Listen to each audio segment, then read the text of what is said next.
mani murtii murteehin mani murtichaa dhaddacha amduur amajjii afurjii kan oolen abbaan alangaa himatawan garagaraa fooyyessuu ajaj kenne ture. Himati haqan kun maalfa jedhee waa'il keen Habtaamuu Xibaabuu ka dhaddachirraatti dubbihan hordofaa ture gaafadha. Abbaan alangaa himatawwan garaagaraa akka fooyyessu ajaja kennuudhaan ture. Abbaan alangaas guyyaa har'aa kana himatawwan fooyyesse mana murtichaatiif dhiyeesseetiin jira. Haa ta'u malee himatawwan lakkoofsa 5ffaatii hanga 10ffaatti jiran himatawwan 6 jechuudha. Kan labsii bulchiinsaa fi to'annoo meeshaa waraanaa ilaallatan jechuudha. Fooyyessuu akka hin barbaanne abbaan alangaa mana murtiitti iyyata dhiyeeffateeti kan jiru. Abbootiin seeraas iyyata abbaa alangaa kana erga dubbisanii booda daangaa yeroo yakkichi raawwatameera jedhame labsii kan wajjin wal qabatee yeroo ce'umsaa waan tureef dhimmichi labsii kana jalatti laallamuu hin qabu jechuudhaan murteesseeti kan jiru. Haaluma kanaan himatawwan labsii bulchiinsaa fi to'annoo meeshaa waraanaa ilaalchisee dhiyaatan hundi akka addaan citan manni murtichaa murteesseera jechuudha. Namoota labsii kana darbuudhaan himataman keessaa obbo Jawaar Mohammadii fi obbo Baqqalaa Garbaa dabalatee eegdota obbo Jawaar Mohammad kan turan dabalatee waliigala namoota 12dha jechuudha. Gama biraatiin immoo galmee himataa obbo Jawaar Mohammad faa kana jalatti abbaan alangaa dhimmoota akka fooyyessu mana murtiitiin ajajame keessaa inni tokko jechi shanee jedhu himaticha keessatti iddoowwan garaagaraatti argama. Shaneen nama dhuunfaati immoo yookaan gareedha kan jedhu abbaan alangaa himata isaa keessatti jechi shanee jedhu garee kan agarsiisu ta'uusaa himata fooyyesse keessatti eereeti kan jiru.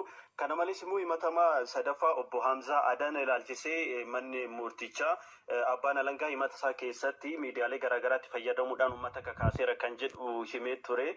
Miidiyaalee isaan kamiin akka ta'e akka ibsu abbaan alangaa ajajameeti kan ture. Haaluma kanaan himata fooyyessee dhiyeesse keessatti miidiyaa OMN fi akkasumas immoo miidiyaalee hawaasummaa dhuunfaasaa fayyadamuudhaan jechuudhaan himata fooyyee irratti abbaan alangaa himee jira. Kanneen hafan yakka maalifaa? Ejjen aslii himatawwan 10 akka waliigalaatti galmee obbo Jawaar Mohammad faa jalatti dhiyaatan keessaa yeroo ammaa kana himatawwan 4 hafaa. Himatawwan kun immoo kan akka walitti bu'iinsi akka uumamu gochuu, meeshaa waraanaa qabatanii hokkaruu, uummanni mootummaa irratti akka ka'u gochuu kunneen jedhanii argamu. Kana malees immoo labsii yakka shororkeessummaa ittisuu fi to'achuudhaaf bahee fi labsii burjaajii teleekoomii kan ilaallatanidha. Obbo Jawaarii fi himamtooti biraa maal dubbatan dhaddacha irratti? Ejjen dhaddacha irratti obbo Jawaar Mohammadii fi obbo Dajanee Xaafaatu dubbate. Isaan lachuu himanni nurratti hundaa'ee akkuma kanaan dura dubbachaa turre yakka dalagnee osoo hin taane filannoo biyyaalessaa irratti akka hin hirmaanne nu taasisuudhaaf jechuudhaan guyyaa har'aa kanas kan dubbatan jechuudha. Obbo Jawaar Mohammad keessattuu dhimmi meeshaalee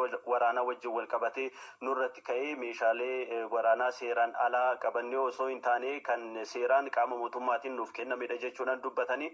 Beellamni taani yoom jedhan Habtaamuu? Abbootiin seeraa dhaddachicha hoogganaa turanis yaada abukaatoo wadii fudhachuudhaan beellama ittaanu amajjii 19 bara 2013tti beellama biraa qabataniiru jechuudha. Galatoom Habtaamuu. Galatoom Yaasleetis.